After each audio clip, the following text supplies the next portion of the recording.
All right, today is Friday. We did a review today for our test. These questions are going to be very similar to what's on the test on Monday, our score 3. Okay, we're going back to score 2 on the first 2 questions, where our, we'll get there. Okay, number 1, the table shows the the price for cupcakes. So I can get 5 for 10, 10 for 20, or 15 for 30. So it wants me to find the unit rate. So that means how many per 1. So I'm going to take 10 over 5, because look, this is my x, this is my y. Our tables are always set up like that. So it's 10 over 5, 20 over 10, 30 over 15. If I reduce those down, 5 goes into 10 2 times, 10 goes into 22, 15 goes into 32 times. So my rate of change, my unit rate is 2. So that means $2 per cupcake. That's what we're talking about when I ask, what does that mean? $2 per cupcake. I'm not talking about, I don't get 2 cupcakes for every dollar. That would be a great deal. It's $2 per cupcake. Is this proportional? Yes. Okay, it is proportional. It goes up because each of these have the same unit rate. All right, number 2. Irvin draws a graph to record the distance he hikes on a trip. He hikes at a constant rate. Right there, constant rates tell me it's proportional. So when I have a proportional relationship, I'm going to ask about the constant of proportionality. It's similar to what we've been learning in slope, but we don't really start talking about slope until we're looking at a line. Okay, so we're still calling it constant of proportionality because it's a proportional line. Okay, so it's kind of the same as slope. We can use the same method to find it. So we see that it starts at 0, so I'm going to put a pretty point there. It has a intersection. It doesn't quite have an intersection here, but it has one here. So now what I want to do is I want to find the distance from this first point to the second point. But I can't use the diagonal. I have to go up and down. Okay? So I'm going to go up 3. So it's 3 little squares, 3 units. But I've got to see what those units count for. I see here it's counting by 2s. Because this goes up to 2, 4, 6, 8. So 0 to 6, my rise, I had to go up 6. Then to get to the dot, I take a right and I go 1, 2. Well, it looks like 2 units, but let's see what these units are worth. Those 2 spaces are worth 5. So it's 6 over 5. So this is my constant of proportionality. But when I'm talking about constant of proportionality, I can use a decimal. I can divide because I don't need it to find the slope. I can divide to find out what does that tell me about his speed. Well, this says he can go 6. Remember, this is y over x. So my y's are here. I can go 6 miles per 5 hours. Well, we don't really talk like that. What we want to know is how many miles I can go per hour, 1 hour. So I take my 6, I divide it by 5. 6 divided by 5 goes in once. I have 1 left over. I got to add a decimal, add a 0. 5 goes into 10 2 times. So I know now he can go 1.2 miles per hour. Then I can determine, okay, what if he had 10 hours? 10 times 1.5, 1.2, I could plug that in and find out exactly how many miles he could go. Let's see, 1.2 times 10. He can go 12 miles in 10 hours, which look, 5 goes into 10 2 times. I could have just doubled that. Okay, so constant proportionality is really the same thing as what we've been talking about, our slope, but this is a proportional relationship. It goes through 0. As opposed to non-proportional that doesn't go through 0, that starts at a higher point. Okay, let's look at number 3.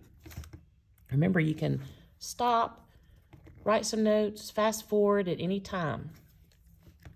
Brad loves baseball cards. His friend gave him 40 for his birthday. So he has initially, his starting number is 40. Okay, so I know I'm going to be looking at y equals mx plus b. Because now I know he's starting with a number. It's not going to go through 0. And look, it shows me right there. It's not going to go through 0. So that means I have a plus b. So that plus b, my y-intercept, where my line catches y, is 40. He starts with 40 cards. B begins with 40. He wants to build his collection and decides to use his allowance to buy 20 more every week. Each every week. Weeks are going to be my x. Right down here are my weeks. Okay, because it's per weeks. Remember, y over x, y per weeks. So my y is over here. So he starts out with 40, and every week, he's going to get 20 more. So if I go up 40 to 80, 80 minus 40, that's 40 units in that one square. And then I'm going to go over 2, and that's only 2, so it's 40 over 2. Well, I know that's going to simplify to 20 over 1, because 2 goes into 2 one time, 2 goes into 40, 20.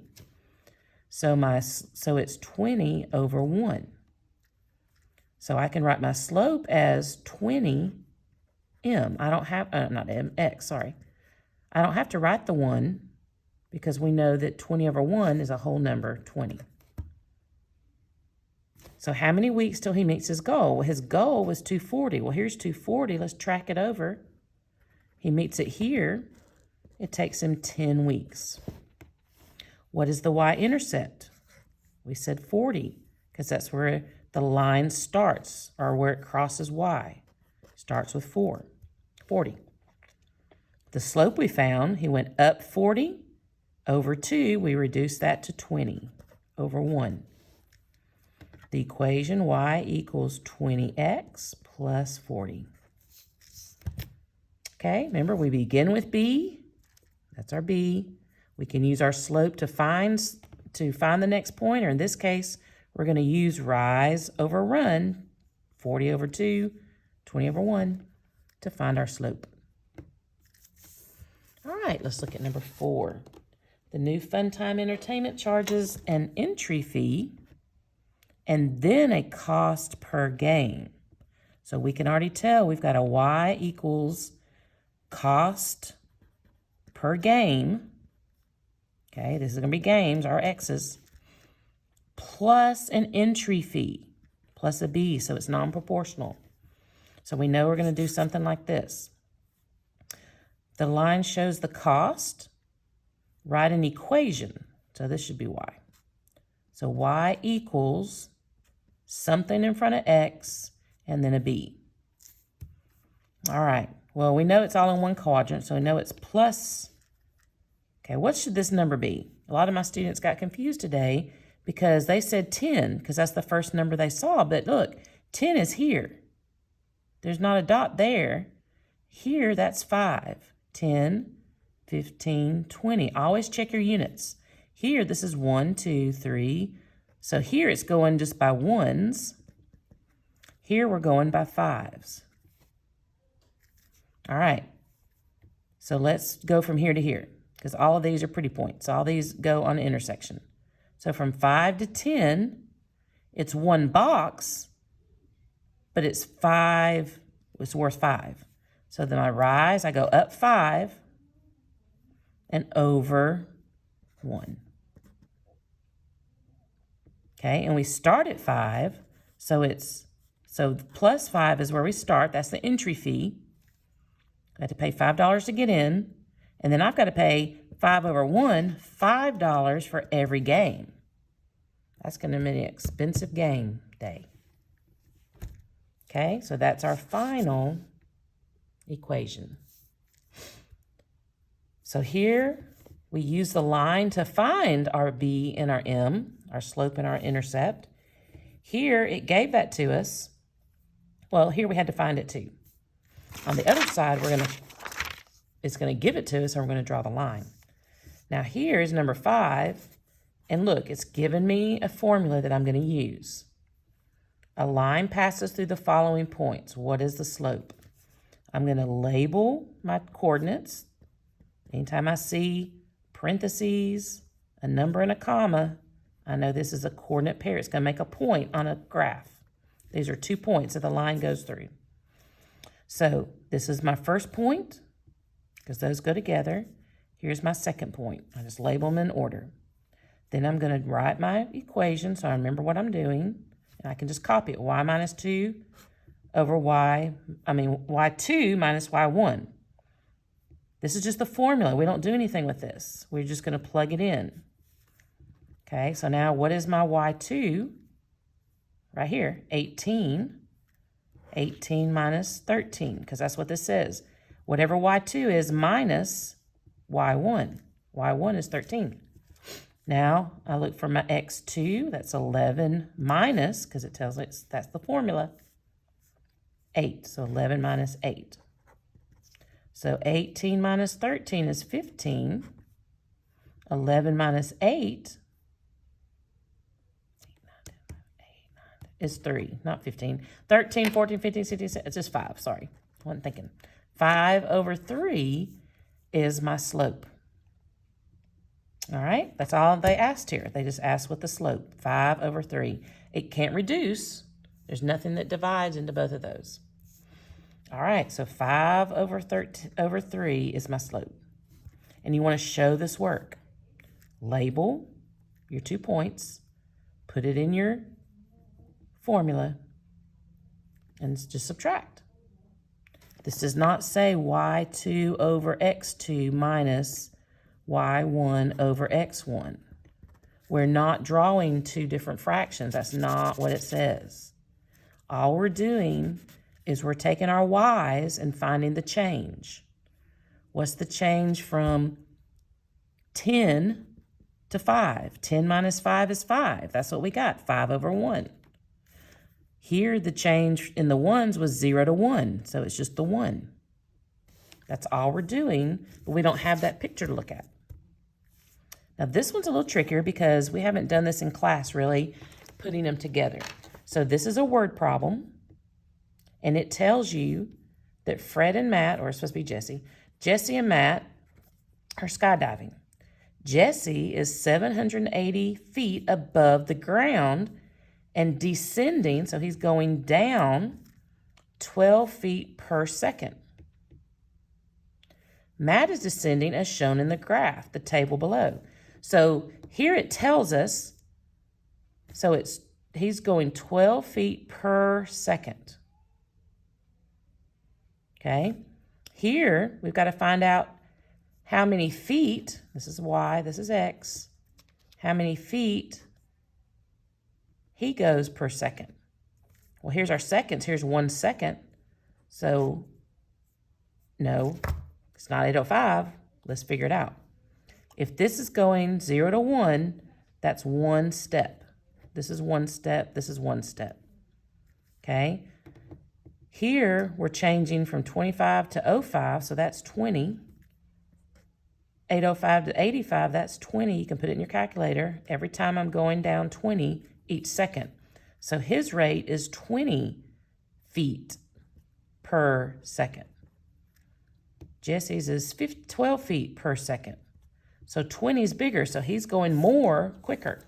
So Matt is descending faster, and you have to explain.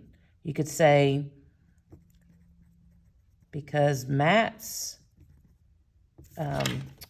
rate of change is larger.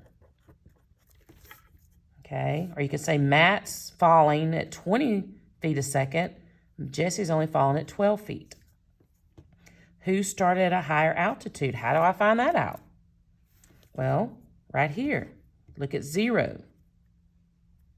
At 0 seconds, Matt starts at 825. Jesse starts at 780. 825 is bigger. Who's closer to the ground at 10 seconds? Well, most everybody has said today Matt, but let me tell you how you know for sure. Okay, Jesse is y equals 12x plus 780. This is the y-intercept. This is our B. This is where he began. And he goes 12 seconds, 12 feet every 10 whatever second. Matt is 20x plus 825. So if I go 10, if x equals 10, which one's closer to the ground? 10 times 12 is 120. So if I take 780 minus 120, I get 680. No, 660, sorry. If I take 20 times x, that's 200. This is going to equal 625. So Jesse is still higher than Matt at 10 seconds. So Matt is closer to the ground. So Matt wins it all the way through. All right, let's go to the other side. Remember, you can stop at any point, go take a break, go get a cookie. You don't have to watch this all in the same time. You will get tired of listening to me. Okay, number 6 on the back. This time, instead of us giving the line and us giving them the equation, they're giving us the equation, which to me is like cheating because it gives us the answer. Okay, this is y equals mx plus b. B is my y-intercept. It is the initial value, what we start with. Initial value, where we begin. So we begin here. So here's my b. It's in the right place. It comes after the x. So my y-intercept is -5. So that's where I begin. I find -5 on my y. This is my y. It goes vertical. Here's -5. I'm going to make a point. -5, -5. What's my slope? Well, it's right here. It's the coefficient to my x. My slope is 3/5. It tells me I start at b, and I go up 3/5. So up 3, 1, 2, 3, 4, 5. There's my next point. Okay, I can get a straight edge and draw it. And then I can go up 1, 2, 3, 1, 2, 3, 4, 5, and looky there. They're all in that line. Now I've got to ask, is this a positive or negative slope? Well, we learned that if it goes up and to the right, it's positive. Plus, this is a positive 3/5. There's no negative there. So this would be a positive. P for positive. All right, let's look at this one. Y equals 3x plus 4. Now, this is not in a fraction, so I'm going to just make it into a fraction. Anytime it's a whole number, whether it's negative or positive, all I have to do is put it over 1 to make it a fraction. And we know that slope is y over x, rise over run. So I need to have a rise and a run, especially if I'm going to draw the line. But I'm going to start with my b. It's a positive 4. So here's my positive 4. So this equation tells me where to start. Okay, now I'm going to go from 4, and I'm going to use my slope. It says -3/1, so I'm going to go down. 1, 2, 3, and over 1. So I go down 3 over 1. That's my next line. I can do it again. Down 3 over 1. I can keep going, but I really only need 2 points to draw a line so that I can line up those intersections. And here's my line.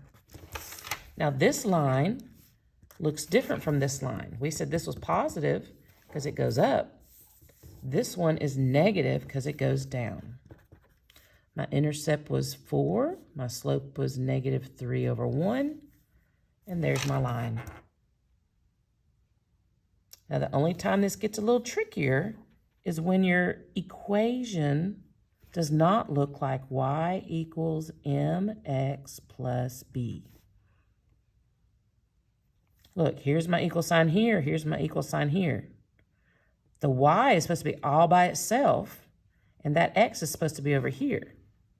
So I know I can use my rules for multi-step, or two-step is what I'm going to have to do, a two-step equation.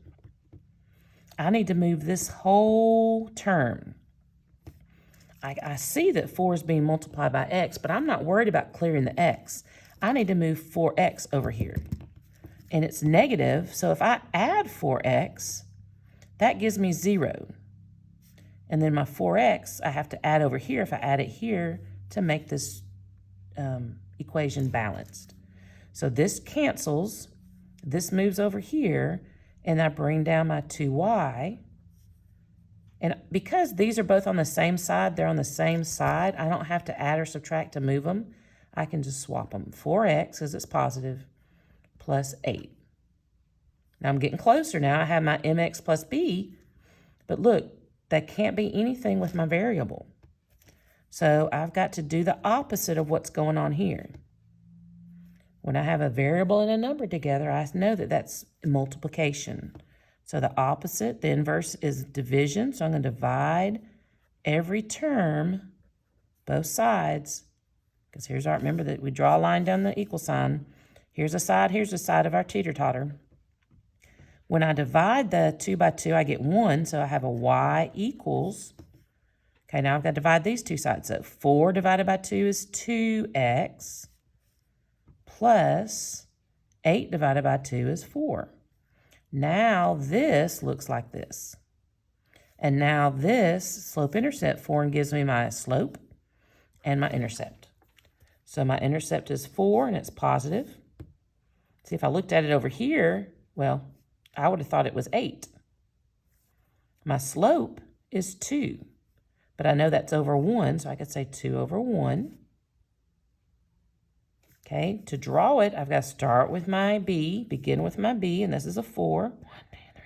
There's my positive 4. This time it's positive, so I'm going to go up 2 over 1, up 2 over 1. I could keep going, but I don't have to. Boom. There we go. And this is not negative, it's positive. P for positive. All right, now we're going to jump into a table. We did this yesterday.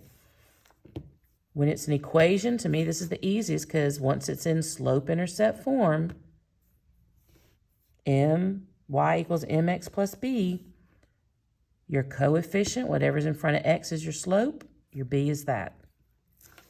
Sometimes it's negative. Here we have a table. These are my x's, these are my y's. Anytime I have your table, that's how you set up a table. X on the left, y is on the right, x is on top when it goes this way, bottom this way. So this time, there's nothing I can find that will multiply by 4. Well, I can multiply 4 by 5 and get 20, 7 by 2 and get 12, 10 by nothing. So I know this is not going to be proportional. So I'm going to just look at the change in my y. Remember, delta y means, how does my y change? If I go from 20 to 14, say I'm on the 20th floor of a motel, and I go down, I have to go down 6 floors, 14, 15, 16, 17, 18, 19. Yep, 6 floors. So that's a negative 6. If I go from 14 to 8, same thing, I'm going down 6 floors. If I go 6 to 2, again, I'm going down 6 more floors. So each of the change is 6. Let's look at our changes in the y. If I go from 4 to 7, that's 3. Going up, so it's positive. 7 to 8 is 3. 7 to 10, I mean. 10 to 12 is 13 is 3. But here's where it gets tricky. Slope equals y over x. This is x, this is y. So I need to know to put this negative 6 over 3. These are all the same, so that is our slope. But there's something special about this 6 over 3. 3 and 6. 3 is not even, but 3 goes into 6. So 3 goes into 3 one time. 3 will go into 6 2 times. I have to keep that negative. 3 goes into negative 6, negative 2 times. So my answer is negative 2 over 1. Or I could just put negative 2. Let's do it one more time with this one. Find the slope from the table. Okay, slope. All right. 0 times anything is 0, so we know this is not proportional. So I don't need to look from x to y. I need to look x, x, x, x, x. I'm going to separate these. So 0 to 10 is 10. 10 to 20 is 10. 10 to 30 is 10. Ooh, but 30 to 50, that's 20. I need to make note of that. All right, 10 to 14 is 4. 14 to 18 is 4. 18 to 22 is 4. 22 to 30 is 8. So all of these are the same. And remember, it's y over x, so that's going to be 4 over 10, and then 8 over 20. Well, I can reduce both of these. 2 goes into 4 2 times. 2 goes into 10 5 times. What goes into 4 and 8? Sorry, this is 20. What goes into 8 and 20? Well, 4 goes into 8 2 times. If I divide the top, I got to divide the bottom by 4, and that's 5. So both of these reduce to 2/5. So 2/5 is our slope. But what about our y-intercept? Well, we know that the y-intercept is where the line crosses y. And those coordinates would be, well, if I start at 0 and I can't go right or left, I'm going to stay on 0 for my x. And my y is whatever number it crosses. So this would be 4. So if I use that logic, I can pick my 0 because that's my x. Genesis Henderson, if you're in the building, please report to the main office. And I can see what is at 0, and it's 10. So that means whatever this is diameters. So at 0 years, the diameter, this is actually a little tree, I think it's a seedling. It's like they planted the tree somewhere else. So they took a tree that's 10 diameters in inches and planted it at 0 years. And each year it grew 4 feet, or inches, 4 inches. All right, grew this way. Okay, so the y-intercept is 10. So it's whatever is at 0. Okay, so the equation would be y equals mx plus b. Y equals 2 over 5, that's our slope, plus 10. All right, so if you have any questions on those, you can go back to our updates last week and this week, even the week before, and look at what we did each day. See if I put a video on there. And you can use the iExcel practices, the 9 lessons that I gave you. That will be good practice. I've given a lesson every day this week to practice so that you know how to do all these types of problems. Thanks for studying.